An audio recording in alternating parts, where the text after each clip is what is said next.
તો હેલો મિત્રો, સ્વાગત કરું છું ફરી એકાદ આના વિડીયોની અંદર. તો મિત્રો, આજે આપણે આ વિડીયોની અંદર વાત કરીશું પીએમ કિસાન યોજનાના 21મા હપ્તા વિશે. એટલે કે મિત્રો, પીએમ કિસાન યોજનાનો 21મો હપ્તો ખેડૂતોના ખાતાની હવે ટૂંક જ સમયની અંદર જમા થવા જઈ રહ્યું છે મિત્રો. અને આ હપ્તો છે મિત્રો તમને 2000 ને બદલે 4000નો હપ્તો મળવાપાત્ર રહેશે. તો મિત્રો, વાત કરીશું કે પીએમ કિસાન યોજનાનો હપ્તો છે તે ક્યારે ખેડૂતોના ખાતાની અંદર જમા થવાનો છે મિત્રો, અને શું તેની તારીખ જાહેર કરવામાં આવી છે કે નથી કરવામાં આવી, તો તેની સંપૂર્ણ માહિતી આપણે આજના વિડીયોમાં જોઈશું. તો વિડીયોના અંત સુધી બન્યા રહેજો. અને જે વિડીયો ગમે તો વિડીયોને એક લાઈક આપી, ચેનલમાં નવા તો ચેનલને સબસ્ક્રાઇબ કરવા વિનંતી મિત્રો. અને મિત્રો, અમને કમેન્ટ કરીને ખાસ જણાવજો કે મારો વિડીયો તમે કયા ગામ કે કયા શહેરથી જોઈ રહ્યા છો. તો મિત્રો, અમને પણ ખબર પડે કે અમારા વિડીયો આ ગામ કયા શહેર સુધી પહોંચી રહ્યો છે. તો મિત્રો, વિડીયોની શરૂઆત કરી લઈએ. તો કે છેલ્લે હપ્તો એટલે કે 20મો હપ્તા પછી હવે સરકાર 21મો હપ્તો આપવા તૈયાર છે મિત્રો. અને દેશભરના લાખો ખેડૂતો રાહ જોઈ રહ્યા છે. જો તમે પણ આ યોજના હેઠળ નોંધાયેલા છો તો હવે તમારી માટે ખુશ ખબર છે. સૌ પ્રથમ વાત કરીએ કે આ યોજના શું છે.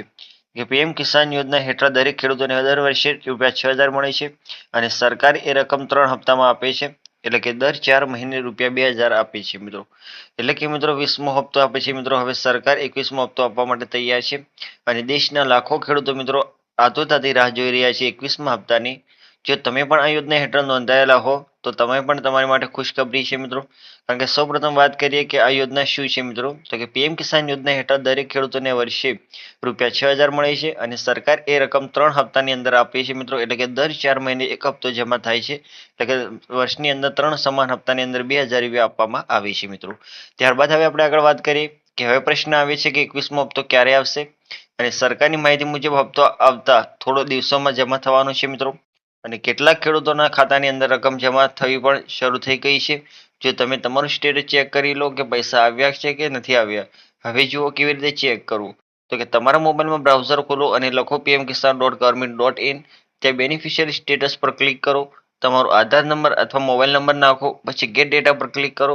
બસ હવે તમને દેખાશે કે 21મો હપ્તો તમારા ખાતામાં આવ્યું છે કે નહીં. તો મિત્રો, હવે વાત કરીએ કે દરેકનો પ્રશ્ન એ જ છે કે 21મો હપ્તો છે તે ક્યારે આવશે. તો કે સરકારની માહિતી મુજબ હપ્તો આવતા થોડા દિવસોની અંદર જમા થવાનો છે મિત્રો. અને કેટલાક ખેડૂતોના ખાતાની અંદર રકમ જમા થવા પણ શરૂ થઈ ગઈ છે. જો તમે તમારું સ્ટેટસ ચેક કરી લો કે પૈસા આવ્યા છે કે નથી આવ્યા. તો કે મિત્રો, વાત રહી કે ચેક કઈ રીતે કરવું. તો કે તમારા મોબાઈલના બ્રાઉઝર ખોલવાનું રહેશે અને ત્યાં લખવાનું રહેશે pmkisan.government.in. તેની અંદર બેનિફિશિયરી સ્ટેટસ પર ક્લિક કરવાનું રહેશે અને તમારો આધાર નંબર અથવા તો મોબાઈલ નંબર જે છે તે નાખવાનો રહેશે. અને ત્યાર પછી તમારે ગેટ ડેટા પર ક્લિક કરવાનું રહેશે. અને બસ હવે તમને દેખાવા લાગશે કે 21મો હપ્તો તમારા ખાતામાં આવ્યો છે કે નથી આવ્યો. ત્યારબાદ હવે આપણે આગળ વાત કરીએ કે જો તમારા ખાતામાં પૈસા ના આવ્યા હોય તો શું કરવું. તો કે પહેલા તમારું KYC ચેક કરો કે પૂરું થયું કે નહીં. તમારું આધાર અને બેંક ખાતું એકબીજા સાથે જોડાયેલું હોવું જોઈએ. જો કોઈ ભૂલ હોય તો તમારી ગ્રામ પંચાયત અથવા કૃષિ કચેરીમાં જઈને સુધારો કરાવો. અને ઘણા ખેડૂત મિત્રો એવી ભૂલો કરે છે કે પછી પૈસા અટકી જાય છે. જેમ કે નામ અલગ લખાયું છે, બેંક ખાતું બદલાયું છે કે મોબાઈલ નંબર જૂનો છે. આ બધી વસ્તુઓ સાચી રાખજો તો હપ્તો સમયસર મળશે. અને કોઈને ખોટી સાઇટ પર જેની માહિતી ના આપવી.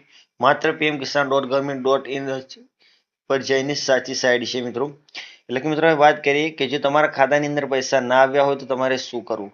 તો કે પહેલા તમારું KYC ચેક કરી લેવાનું છે કે પૂરું થયું છે કે નથી થયું. અને જો તમારું આધાર અને બેંક ખાતું એકબીજા સાથે જોડાયેલું હોવું જોઈએ મિત્રો. અને જો જોડાયેલું ના હોય તો પણ તમને હપ્તો અટકી શકે છે. અને જો કોઈ ભૂલ હશે, જો તમારી ગ્રામ પંચાયત અથવા કૃષિ કચેરીમાં જઈને તમારે સુધારો કરાવવાનો રહેશે. અને ઘણા ખેડૂત મિત્રો એવી ભૂલો કરી રહ્યા છે કે પછી પૈસા અટકી જાય છે. જેમ કે નામ અલગ હોવું, બેંક ખાતું બદલાયેલું હોય કે મોબાઈલ નંબર જૂનો હોય. આ બધી વસ્તુઓ સાચી રાખવાની રહેશે તો જ હપ્તો તમને સમયસર મળવાનો છે. અને કોઈએ ખોટી સાઇટ ઉપર જઈને મિત્રો માહિતી આપવી ન. કારણ કે મિત્રો, માત્ર pmkisan.government.in જ છે મિત્રો તે સાચી વેબસાઇટ છે મિત્રો. ત્યારબાદ હવે આપણે આગળ વાત કરીએ કે જો તમે બધા પગલાં લઈ લીધા છે અને હજી પણ પૈસા નથી મળ્યા તો તમારે શું કરવું જોઈએ. તો કે તમે pmkisan.in જે છે મિત્રો તેની હેલ્પલાઇન નંબર છે 155261 પર ફોન કરી શકો છો. અથવા તો 011241060 પર કોલ કરીને મિત્રો માહિતી મેળવી શકો છો. એટલે કે મિત્રો, જે તમારે આ બધા પગલાં લઈ લીધા પણ હજુ સુધી પૈસા નથી મળ્યા તો તમારે શું કરવાનું છે કે તે પીએમ કિસાનની જે હેલ્પલાઇન નંબર છે મિત્રો તેને તમારે કોલ કરવાનો રહેશે અને માહિતી મેળવી લેવાની રહેશે મિત્રો. તો મિત્રો, અમે આશા કરીએ કે તમને વિડીયો ગમ્યો હશે તો વિડીયોને એક લાઈક આપી દો. અને જો તમે ચેનલમાં નવા તો ચેનલને સબસ્ક્રાઇબ કરી અને બેલ આઇકનને દબાવી દો. જેથી કરીને અમે કોઈ પણ માહિતી લાવ્યા એવી પીએમ કિસાન યોજના અંતર્ગત તો તેની સૌથી પહેલી નોટિફિકેશન તમને મળતી રહે. થેન્ક યુ મિત્રો.